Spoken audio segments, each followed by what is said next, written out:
my health, it took a turn, and it was when COVID, had already took its high and lows at its peak. And then I was, by the grace of God, avoided COVID completely. But I also realized I had some health issues. And when I went in to check on those health issues, I unfortunately suffered a mild stroke. Wow. And it set me back. I had to teach myself how to walk again. A lot of stuff. Friendships change. Your grind change, your hustle change. But I was laying in that hospital bed spitting bars. Like I really was. I didn't know what else to do. Right. And they say, well, God will take you down to everything but what you already had. And so between that and the clothing lines, I feel like those were meant to be, because those one of the two steadfast things that stayed still after my health issues. So that's just where I'm at now, man. Triple Stack. I'm in my real life. I try to be as real and as genuine as possible on the ground. New York, D-Town, LA, NO, Florida, Mississippi, KC, MO,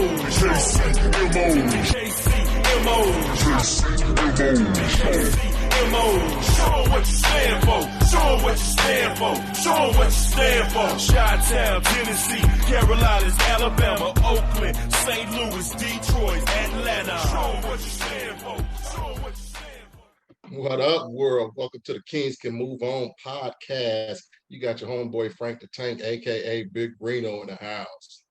And you know who it is, your boy Lil J, aka Wood, KCMO in the house, KCMO podcast.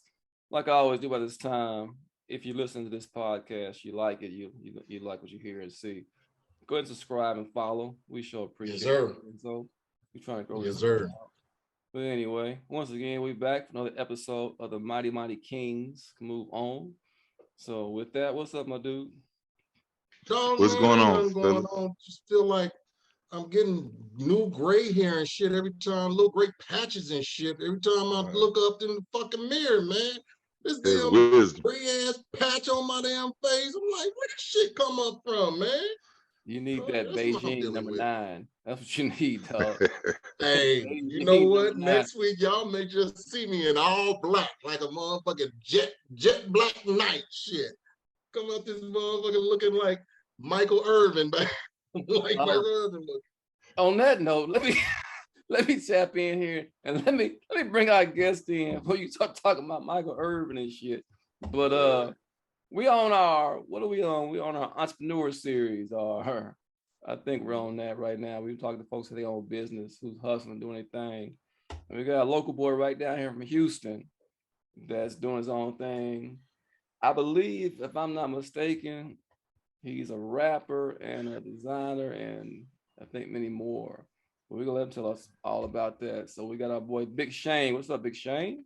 What's up? What's going on, man? I appreciate y'all having me, man. It's good to be. It's a blessing. Yeah, no, for sure, man. And AKA also you go by Triple Stack. Right. That's your rap name or what? What is that? That's my alter ego. I used to say it was my rap name, but then I had to kind of follow that Beyonce, Sasha Fierce type game playing. So Triple Stack is my Sasha to my Shane. That's what's See, a lot of niggas ain't gonna be bold enough to say it like that, but that's exactly what I mean. I jump into Triple Stack and Shane every day. Each of them get a fair chance. The fact that you went straight to Beyonce and Sasha, that show you H-Town to your heart, because that's right. We actually went to middle school together, man. Oh, really? No shit. Yeah, me and Beyonce went to middle school together. Damn. And Kelly Rowland. I remember more about Kelly than I do Beyonce. Yeah. But they were popular, man. I bet they were. Shit. Were they singing back in school? I was about to say they just started singing around that time. Yeah, they had a group called Girls Time, and I think it was about 7 of them initially. And then when they moved on to high school, we were in middle school together. But when they moved on to high school, they went to HSPVA, High School of Performing and Visual Arts, down here in Houston. And I think that's when they kind of formulated Destiny's Child. But it was called Girls Time at first, and they were a big group. I think I remember that name. Yeah, Girls Time. I know they had 7 members though. There's a lot of. Yeah, it was a lot of them. Yeah. Like a whole majorette team. So man, can you call, since y'all went to school together, can you call her for the Houston concert and be like, hey, B, you know, Man, I wish. I can't tell you how many publications and yearbooks I've been trying to scrub just to make the connection to the connection. But no, I wish I had it like that would be. Right. For real. That would be something else if I did. I show it. You know, they don't slip demos no more, but maybe I could airdrop it a mixtape or something. I don't know. Right. It's all digital now, Shane. You gotta go online and get that shit to her somehow. To her, Jay, and somehow. But our boy Hen said you got a lot going on. I know you got the rapping, designing, clothing. What else you got going on, Big Shane? Man, music and the clothes, that's just, I feel like it's part of my identity at this point, but that's going to be something that always keeps me driving and pushing. Then recently, I started curating my own strand of marijuana. It's not quite where we would like for it to be on the recreational side as far as the legal standpoint, but it's on its way. They're working on it in Texas. As far as the medical standpoint, it is there. And I'm just trying to get ahead of the game. I got a good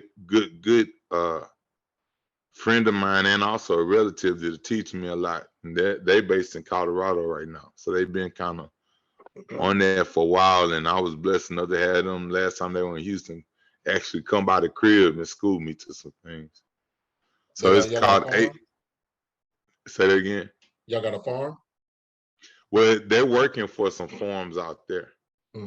But he got me started just in-house, you know, with a couple of plants and kind of teaching me how to curate and grow the proper way. As soon as I get me some property and get the proper paperwork, because I'm on the right side these days. But I definitely want to brand it. The brand is Apron. Actually, let's see. Just to show you guys the packaging. Apron. I designed my own packaging. I saw that. And I came up with the I saw that. Yeah, I came up with the strand by kind of mixing two of my favorites to try to curate, you know, my own kind of taste to it. So I'm working on it, but it's coming along. Yeah. Okay. So how far along are y'all in the stages of? Well, I've celebrated my first couple of plants last week. That's what's up. So in that, I just kind of want to just see. And again, that old saying, that's the street side. So I'm moving really meticulously about how I come out with it. But you know, every time we get a product or we got a new project on our lap, we want to tell the world and show the world. But it's kind of on the personal use stages right now. But as soon as I get the paperwork and the legal aspect of it down packed, I'm gonna try to jump out there with it. It's $1 billion industry, and it don't make sense to have been a part of it for so long and not be a part of it now. Now take some real part in it. Right. Reno, what happened to your farm you was doing? Dog, man, had my plants. I had 3 of them. I had started off with 7, and then some of them didn't grow. So I was just like, okay, these are the strongest ones, and there were 3 of them. Come to find out, I thought I checked it right, but one of them ended up being a male and messed up the whole batch. And that was about it. I'm sorry, I don't know what all that's about. You said a male, so the plants are male. Yeah, so with marijuana strains, you can't do male strains. They have to be a female strain. Don't ask me why. I learned that shit just recently too, but and you can't mix the two. You can't mix the two, or you'll ruin the plant. And you won't get as potency of a product that you want with the male, and it produces more seeds. There's a lot that goes into those male plants. Yeah. So that was the end of my legal drug empire. I was like, yeah, I'm done. I don't feel like waiting another 6 to 12 weeks before my next day in bread. I'm gonna just see. I got a little too anxious. I think I started curating it about 8 weeks, and I was told I should have waited a little longer. But you know, it's a learning process. And then for me, again, it was recreation since my early teen years. But as of recently, I find the medicinal use in it as well. So, you know, I'm waiting on Texas to get their mind right, man. So I can get a big bag. I know that's right. All I'm gonna ask you about. I know Texas is way behind on legalizing all that. You know, are they in talks right now about getting it sometime anytime soon? Well, actually, the legislation is getting closer and closer. The most recent move was made that there are authorized medical cards that can be issued for patients, and those cards can be redeemed of, I think, only 8 in the entire state medical dispensaries. But that number is gonna grow as to be expected, and then once that grows, that full legalization process should come along. I mean, I don't know. I feel like it's always been legal, depending on how you move. It's always been. Right. There's a lot of Bible thumpers down there, though, man. They don't like to. They think that marijuana is wrong. They're misinformed, way misinformed, man. Right. We still ain't got legalized gambling in Texas, so you know we still they're still behind on all that kind of stuff. So right. Unless you own a reservation, you know. But right. But yeah. So Big Shane, man, I heard about you. You know, you used to be in a rap group with my homeboy brother. And I heard you. My first song about hearing about you was "Like a Skater." Dog, that was my shit. Like a Skater. Yeah, that was my shit. Yeah, I like that. I miss those days too, man. Man, you know what? It's I guess that's a difficult question to answer. I watch a lot of interviews and people just, 13 years, whatever years. But no, it's difficult for me because I actually wrote my first rap in church when I was 12 years old. My first rap was a rap about it was a gospel song that me and the kids choir had to come up with as a project. And I can't sing. I wish I could sing. I tell everybody, if I could sing, you'll never hear a rap lyric come out my mouth. But I can't sing. So I told my choir director, I said, I know how to make a poem sound, like a rap. And she was like, well, let's hear it. And they loved it. But as far as me taking it serious as a career, I would say probably about 17, 18 years now since I recorded my first song. It's been a while. You remember who heard it first? The first person to hear, the first person I cared about hearing my music was may he rest in peace, Big Mo. Big Mo caught wind. Yeah, Big Mo caught wind of a song, and I don't like to start controversy, but Big Mo sure took that hook from that song and made it popular. But we would, me and one of my childhood friends, we made a song, and it was our first recorded rap song, and we couldn't wait. Besides our family, and I have a real supportive mother, so she thought it was time to blow up by the time she heard the first song. She's like, "Oh, my baby on the way." Right. But I remember handing a CD, a burnt CD to Big Mo, and I think that was the first time I could say, "Oh, I got heard." And then another situation that I was proud of is that 2007, when I was in a group with Hennessy, we got a chance to perform in front of one of my all-time favorite rappers, who is Jadakiss. And Jadakiss and the early Rick Ross was sitting in the crowd, and that's when I was rapping with USC, and that was a proud moment. So those little milestones like that make me feel like those were my first early days of being heard. Yeah. Did y'all get some feedback from them? Yeah, we did. It was really quick. But I remember Jadakiss saying, "Y'all got good energy." And this is 07. Energy is kind of like a slang term these days, but he's like, "Y'all got good energy." And I remember thinking, like, did that mean we were hyper? Did that mean he liked it? Like, what does that mean? But yeah, there's some distinctive feedback. And then in that same weekend, I got a chance to meet Young Jeezy for the first time, and that was motivating as a young rapper. Where was this at? Where y'all at? All this happened. That was in 2007. It was one of them years we hosted. I either want to say the Super Bowl or All-Star Weekend or something. But we were able to get a slot to do our song, Show 'Em What You Stand For. USC, we had a song called Stand For. Yeah. That's so actually we our performed. intro, bro. That's how you have to check out our intro. That's what we do our intro. That's our theme. Okay, I'm glad to hear that. Yeah, that's when we were just, getting going, and Stand For was popular, so we got a chance to perform that in front of those guys. And that was pretty motivating. That's what's up. That's tight, man. That's tight. That's tight. So you still rap, and then you have your clothing line, and I was checking out some of your shit on IG. Looks real good. So let me ask you, what's your motivation behind your clothing line, Shane? With the clothing line, man, I've always kind of been into fashion, and again, this is just some early things. I feel like a lot of my life is just a transfer from earlier thoughts. But when I played ball in high school, I didn't like our gym uniforms, our athletic uniforms. I hated the shit. I'm just gonna be honest with you. I hated it. So I went home and got the little cutout letters and started putting my nickname and some of my stats and stuff on my gym clothes.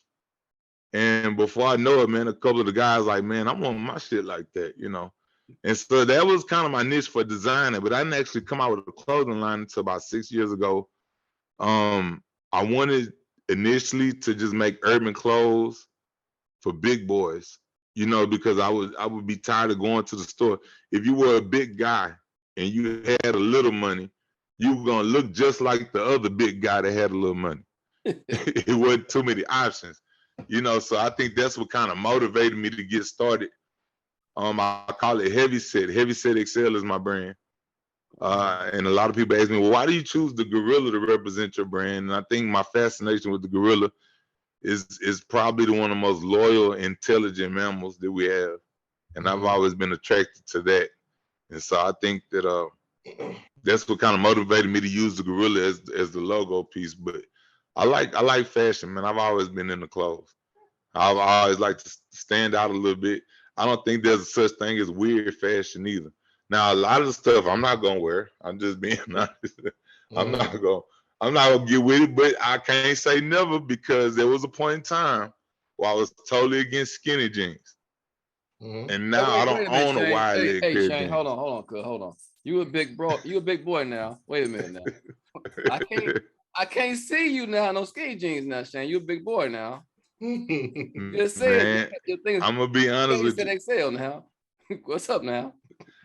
I'm not the majority. I'm gonna say 95% of my pants are tapered to the ankle now, and I didn't think it was gonna be like that ever, because I used to make fun of the skinny jeans, but I don't know, man. I don't know about that. It caught me. Man. It caught me, but listen.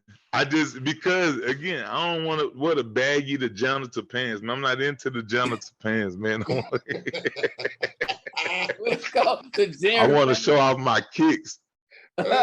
Hey, and that's the one thing now, right? Nowadays, the boot cut style and all that's gone, because now everybody got all these kicks they want to show off. The sneaker game is going crazy. So you got to have them tight at the ankle so your sneakers show off. So you can see the sneakers. That's the highlight. That's crazy. Yeah. I guess I gotta go throw my shit in the trash after this show. I still have a few pair of dress slacks, that's straight leg and boot cut. But my jeans, I gotta have them tapered down. Tapered down. When I ain't been getting no play lately. Shit, they be like, you outdated, man. Jeans on. You need to get your pants. They tell you your jeans loose, man. Your jeans loose. And notice he said the ankle, so he ain't saying you got to have them tight from your thigh all the way down. I can't do that. Now those are the leotards. Yeah, those are tights, dog. I'm good on that. I can't do them. That's funny though. That's funny. Where do you come up with your designs, man? How do you come up with those? Man, this right here, this ape honey. Yeah. that good motivation, man. that thinking smoke. Yeah. it gets the juices going. You know what's crazy is that even before I started my clothing line, I self-proclaimed myself as a model manager, managing models. And I was able to throw a fashion show with about 500 some guests, getting a group of plus size and BBW female models to wear different people's clothes. And so in being kind of fascinated with fashion shows early on, I just said, man, I really can't talk myself out of nothing that comes in my head. Let me just put it on clothes and see how it looks. And so a lot of the stuff that I actually put out as products just be stuff that I would wear anyway. Yeah. The motivation comes from, I don't want my stuff to look like something that you couldn't wear to church on a casual Bible study day, but you can also wear it to the club. You know what I'm saying? They're kind of in between where the dope boys might like it, but the golf player might like it too. There you go. Okay. And you said you had a fashion show. Was that any of your stuff in that, or just some other people's pieces? No, it was other people's. I actually was able to do a contract with Ashley Stewart and Lane Bryant, which are two of the leading plus size clothing stores for women. And along with them, I had a few other local designers and local brands that we brought in. And that was early. Again, that was 2015 when I did my first show. But from that, the fashion show game, kind of the urban fashion game in Houston is taking a big increase. And so I want to get back into it. I've done a few shows since then, but I want to get back into it eventually. But I kind of want to gear off and focus on my brand. I've traveled to the Magic Convention out in Vegas. They have it every year. And what that convention does, it tells designers, small business, small fashion entities how to get into major stores like Neiman Marcus, Macy's, Walmart, stuff like that. So I've been studying the game a little bit.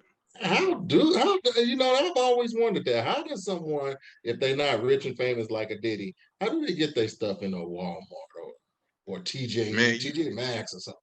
It's really just like getting signed to a record deal. It's almost the same format. Really? It's almost the same format. So in Magic, again, they have it twice a year now in Vegas. And you have an opportunity to purchase a vendor booth, but you're not selling to people walking around like a fair or a flea market. You're selling to the people that actually purchase for Macy's and the people that purchase for Foot Locker and stuff like that. So that's how you make that big break. Otherwise, man, my advice, I did a lot of research. One thing about me, I research shit. I don't even go to a party on the side of town that I don't research. I research everything. You know what I'm saying? Right. So in my research, I found that independent designers really are more successful when they wait to get picked up. So you got to pump it. You got to do the Damon John off Shark Tank move and kind of pump that shit out your garage. Until somebody says, hey, we want 50 pieces of this. One thing about my clothing line, which was a blessing, and again, this is just an ode to prayer and research and everything else. But one of my first orders for my clothing line was a store in Harlem, New York. And they ordered 20-something pieces for me. And they only found me through hashtagging. Hashtag new clothing line, hashtag big and tall fashion. So they found it, inboxed me, ordered 12 pieces. I shipped it to Harlem, New York. And that's kind of like my own little personal pat on the back, because that was only maybe 6 months into me starting the brand. Yeah. I still haven't been to Harlem, New York, but there's 12 happy people up there. You know what I'm saying?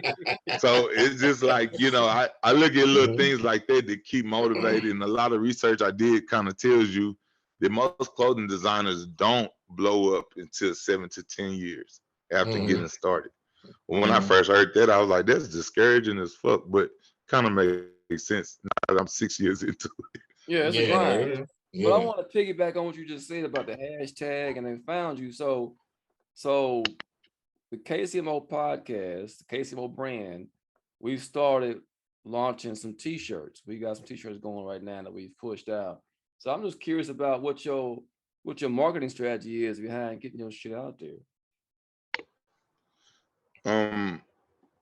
With it, I started out giving a lot of the local rappers, even a couple of the Rockets players and athletes, just a shirt with the business card. I have it nice in the bag. And I had already planned on losing a lot because here's the thing. I got all my equipment. I bought all my own shit. I don't go through nobody to get pressed up. I can wake up in the middle of the night, think of a shirt, and go press it up. A lot of people are not going to take the time to invest in themselves like that. But I decided to do that. So that enabled me to be able to market differently. With clothing designs, and I see it a lot, and I know this is how a lot of people get started, but they'll have one logo or one design, and then you order 100 black and white shirts. Well, what I'm going to wear next week? Right. Right. You know what I'm saying? Like I wore this. That's I took pictures for the gram. I'm all out there. But then what am I gonna wear next week? So I feel the only way to stay ahead of that and not hit that rut as a designer is to go ahead and invest into my own equipment. But to answer your question as far as how to get it out, you got to give away some stuff, man. Ain't nobody trying to hit nothing new. It's just like back in the day when cats be in front of the store with their CD. Hey man, check me out. Man, I ain't walking this grocery store for no music, dude. Like, you know what I'm saying? That's just being honest. It's just that's how we are as a people, and that's just kind of how it goes. So I would give away to my most popular friend on Instagram. You know, I shot him a couple of shirts. You know, man, just wear this in your next picture. Nigga, you got all these followers, just put the shirt on. You know, tag the brand in it, and the shirt free. Or now it's to the point, because I feel like I've hit a little rut, especially since COVID and then some personal health issues. I've hit a little rut with the clothing line. But now I'm giving away discount codes with my popular friends. So now I'm working on the website to launch it next week, actually. And I'm giving away like discount codes, you know, like this be, you know, Frank 23 would be a discount code.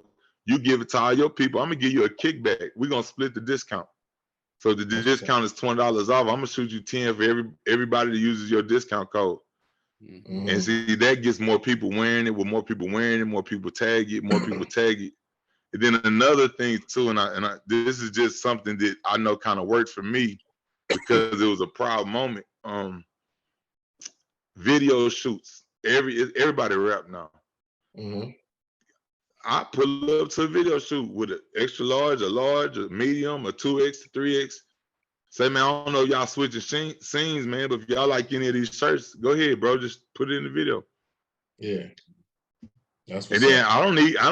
I would love for them to tag it, but I don't expect that. But as soon as that video drop, guess who's finna clip that one little part and put that shit on my page? Look where I am. Look where I'm at.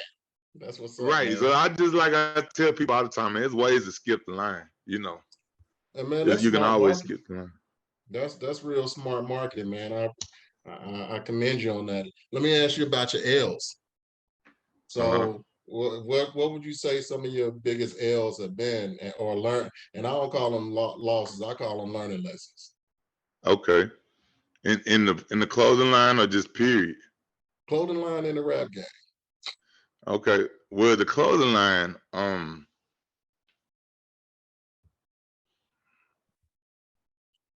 don't be so caught up, you know, feeling yourself, man. I would say, I don't know if it's pride because I'm a humble man, but you know, I designed a couple of pieces, took a couple of pictures, and got relaxed and very complacent. That's a loss within itself, a lesson within itself, because you'll have a false sense of success. Yeah. You know, if you're only catering to yourself, you're gonna have a false sense of success after a while. Go to mama's house, mama say, "Oh, that's one of your shirts. Oh, it looks good." You know, baby say, "Oh, I like this shirt." The homie say, "Dope shirt." Boom. And that was my internal disease for a long while. But what snapped me out of it is that I'm a bouncer at a lot of clubs part-time. And I was bouncing at a club, and a dude walked up with one of my shirts on who I had never met. And I called myself familiar with all my customers, but I never seen this guy in my life. So, man, I said, bro, it's crazy, but that's my shirt. That's my design. He said, "Oh yeah, this from a big boy here in Houston." I said, "Where you from?" He said, "I'm from North Carolina." Then I recalled that order, and it was early on, and he had traveled to Houston in my shirt. And so that was a moment that kind of snapped me back into reality. Like, nigga, you ain't nowhere near made it. Because that was a motivating moment, but at the same time, it was eye-opening in the sense that if that got you that excited, wait till you see somebody on MTV or wait till you see somebody, you know, somewhere important, keep going. And then another thing too, man, get with the sneakerheads. They the only ones looking for a new shirt anyway. They gotta rock something with them new shoes, huh? Yeah, they constantly looking for a new color, a new something, or something different, or something that nobody else is wearing. You know, we're not. I guess when I say sneakerheads, it's a lot of guys. I have a disease, y'all. I got 100 and maybe 40 something pair of sneakers. What's your drug of choice? Is it J's? Is it Dunks? What's your drug of choice? Man, for a long time it was only retro J's, and I got a lot. I want to say every series all the way up to Jordan 20. I have multiple colors in. Do you wear them all, or just in your closet? I do, man. I do. And my friends who are sneaker guys, they tease me because I got some pairs that they say I shouldn't be putting on. You know, I think I got a pair in there that's probably after used is probably worth about $1,200. Yeah, that's a house note. Damn. Hold on, man. So wait. I've worn them to the court. And my dudes think I'm crazy for that. I wear size 14. So first of all, when I see them, I gotta get them because I might not ever see them again. And then I like shoes. So it's just like one of them things. But here's the thing. People laugh when I say this. My shoe collection, if I didn't, I have life insurance. I'm smart now. But before I had life insurance, that was my life insurance. Just sell those, baby. I told Mama, I said, Mama, if you find a nigga that wear 14, this is gold. It's gold for him. So I told her what to do, sell the whole collection. Don't even try to pair for pair. Just get rid of the whole thing. We can bury me nice. But anyway, long story short, now I'm looking at this. You, man, have you ever paid more than $1,000 for something? No, but I sold some for more than $1,000. Goodness. I did sell some for more than $1,000. I sold a pair for, I think it was right at $1,200, but I paid $600 for them. No, so I was able to double my money. And they were worth a lot. They were the Fear 5. That's called the Fear 5, Retro Fear 5. And there was only 1,000 made worldwide. Out of that 1,000, only 300 made it to the United States. Out of that 3, only 10 pair made it to Texas. Dang. So you on the app buy that shit like as soon as it hit, or what? Man, I did. You gotta connect somewhere. You can't tell them your secrets on air, dog. You don't want to share that shit. Say that offline, man. We ain't trying to sell that much game on this shit, man. I got a cousin. No, but now for me, it's all of it. I don't think it's no one way. Apps. I go to stores in different places. I've traveled a lot, so every time I visit a new city, I'm hitting their sneaker store. Okay. And I tell people, whether you want some free game, if you want those sneakers, Chicago has the biggest, best Jordan selection of any city I've ever been to, and it makes sense. They really cater to Jordans out there.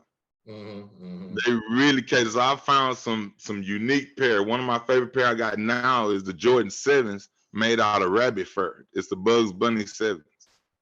Damn. And man, them shits is sick. Time out.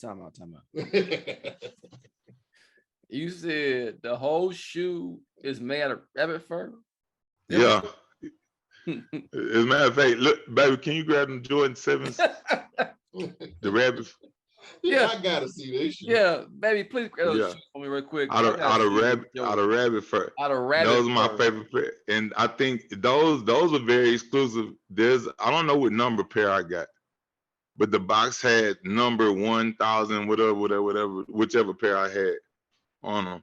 And that's what I say, man. This is my burial. It was my burial policy. Now we ain't got to save them. I got life insurance. You got life insurance, a real plan. Yeah. Do you have something that you don't even wear? Nah, that's the problem. I got a pair that, see, look, these are the ones. Wow. And yeah, I can see. And I wore the shit out of them. And you probably could still sell them for a huge grip. Yeah, they probably still go because they're 14 and there's not that many. They don't make a lot of 14. I need to have my son come to you because he's 14. Let me try to have him say, man, what you got? What you got that you can say? Man, honestly, we're at 14. God damn. I got as of lately, man, especially these last couple of years, I've been really in a giving spirit about just kind of pouring back. So every year, right before school starts, I give away a couple of pair. A couple of pair that's in good condition. I ain't trying to hug nobody, but a couple of pair that's still looking nice and it's legit. I give them away. That's what's up, bro. That's good, man. It's always good to get back. Damn, that fool said he had a pair of rabbit fur J's. That's the first for me, cuz I ain't never heard of that. And I got a cousin that buys J's. Like, he probably got a closet full too. Like, every one you can think of. He said he got every color you can think of, but I ain't never heard no rabbit fur though. Now, my most valuable pair right now is the Cigar 6s. And these are the Jordan 6s, but they're the Jordan that signified when he won, I think, the 4th championship. And the bottom of them is made out of cork. Yeah, it is made out of cork for the bottom of the sole. And you wear those? Is a Jordan. Say it again. And you wear those? I've worn them a lot. They're at Mama house now because they're the most popular pair. The last time I checked, my size used, I think I could get about 3,000 for them. But they're in Mama house and her garage. I had to stop wearing them because they started peeling them. I got a big old foot, man. I ain't no light dude. So when I wear them, I can't keep them unscuffed. Just like these rabbits I'm showing y'all. They got all scuffs on them. And that's why my guys make fun of me. They're like, man, I don't know why you got some exclusive shit and I be just wearing them, man. What's the point in getting them? I know that's right. No, that's right. And I'm looking at them now. They look pretty tight. Yeah, the Cigar 6s. Mm-hmm. You see, got the gold ring on the tongue and everything. Yeah, that's tight. But how much, Reno? How much? Let's see. They on StockX for $334. $334. Okay. Mm-hmm. I guess that ain't bad for something like that. Yeah. Mm-hmm. So let me ask you this, Shane. I'm still kind of stuck on the rabbit fur J's, but I'm gonna try to keep on with this interview. So with all those things you got going on, man, it sounds like you not your born hustler. What drives you, man? What keeps you going and keep your hustle going? Man, that's Wait a minute. a good question. I can answer that before. It's his woman. It's his woman. See, he's married. I saw checking out your page. You married, man. That woman tell you she's you solid, your man. ass here without hustling. You can't hustle out. You can't hustle nowhere but here, baby. Yeah, she's solid, man. You know what? I tell you one thing for sure.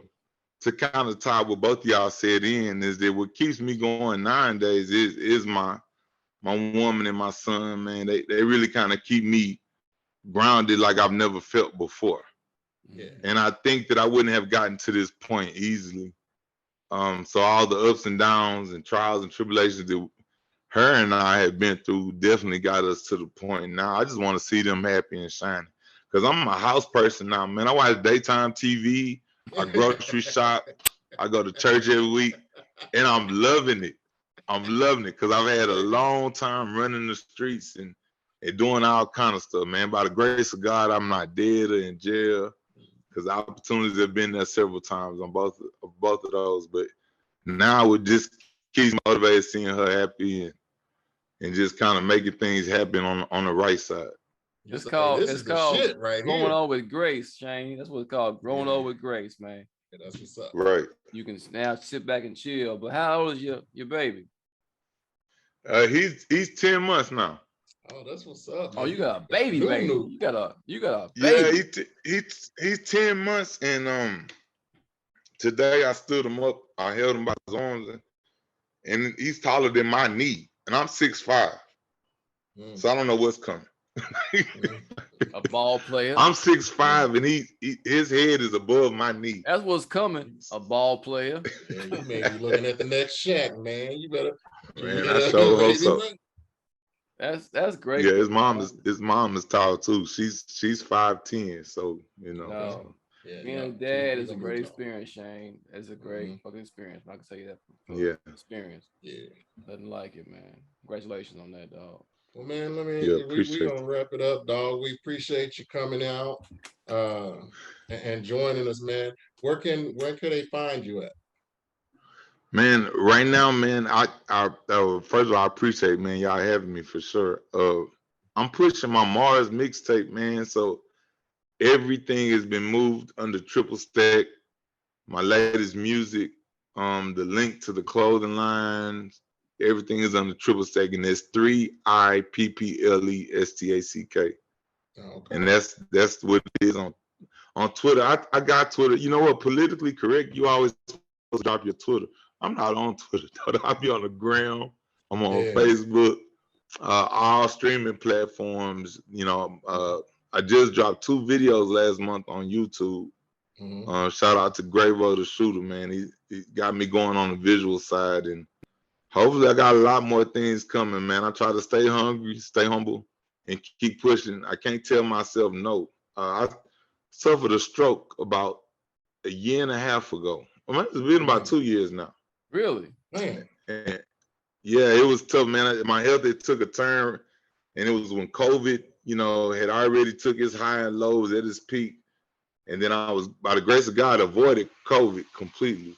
But I also realized I had some health issues. And when I went in to check on those health issues, I unfortunately suffered a mild stroke. And it set me backwards. I had to teach myself how to walk again. A lot of stuff, you know, friendships change, you know, your grind change, your hustle change. But I was laying in that hospital bed spitting bars. Like I really was. I didn't know what else to do. Right. And they say, well, God will take you down to everything but what you already had. And so between that and the clothing lines, I feel like those were meant to be, because those one of the 2 steadfast things that stayed still after my health issues. So that's just where I'm at now, man. Triple Stack. I'm in my real life. I try to be as real and as genuine as possible on the ground. I keep it real. I show them when I'm at church and I'm at the strip club. You're gonna see it all. I know that's right. That's who said church and the strip club. Yeah. Say I ain't trying to sugarcoat or hide shit, huh? I don't play with any of them, man. But I really try to stay home. I'm very grateful, very grateful for what my life is now. So Shane, from that stroke, hey, how you fully recovered from that, or is it any repercussions from it? Well, you know, that's a good question. As far as fully recovered, I probably won't ever be fully back to where I was. Okay. However, the visual damage that where everybody around me was seeing has gotten a lot better. But it took a toll on, as far as, like I said, having to teach myself how to walk again. My left side went partially paralyzed, so a lot of the rehab and stuff still going on, but I'm feeling good. I'm feeling good. And how old are you, Shane? How old? I'm 40. I'll be 41 in a couple of months. Damn. Yeah, I'm 41. And you know what? And with that, and part of my testimony to people is that, you know, being a big guy, 6'5", 370 pounds, you know, I've always kind of took pride into being in shape, being able to move, you know, fight, fuck, hoop, whatever. Like, I've taken pride in those things, but sometimes no matter what we can do in the streets and the rest of the world, God will have a way of making you check yourself. And so that avenue for me was through my health. And so in looking at that, I look back on a lot of ways that I had and a lot of ways I was living that kind of could have led me down to not having the best health. But the learning lesson in now is this is our temple. And in our temple, we got to take care of it, because it's really all we really got. And you only get one. You only get one. Yeah, that's it. That's it. That's it. One and you done. Ain't no do-overs. Ain't no trade-ins. It's us. As you get this one, take care of it. If not, but at the end of the day, that's it. You got one and you done. Facts. Right. Shit. That's, you know what? I'm glad to see you recovering though, and you doing your thing. It's a blessing, man. And I'm really glad you came on here. I'm glad we got this chance to actually connect and do this thing. Yeah, me too, man. We had a little scheduling issue before where we kind of missed. Yeah, that's my fault, man. Yes. But I'm glad we. And I was telling him, I hope I ain't lose my opportunity, man. So I really appreciate y'all holding out. Yeah, no, because it was a good combo, though. I appreciate you coming on, though. It was a good combo. Yeah, I think a really good combo. Yeah, for sure. Combo. And what you got for us? I ain't got nothing today, Wood. That fool said, I'm all out. With that, well, again, Big Shane, Triple Stack. We're gonna post your shit in the show notes so people can find you. They need to, and we might connect again, man. We like connect again on some other shit. Definitely, man. Anytime. I appreciate it. I enjoyed it as well, man. That's what's up. We can definitely stay in touch and connect though. But with that, Big Shane, Big Frank, and Lil J. Big J. What's up? It is. Keep move on, y'all. We out. All right, peace. New York, D-Town, LA, NO, Florida, Mississippi, KC, MO,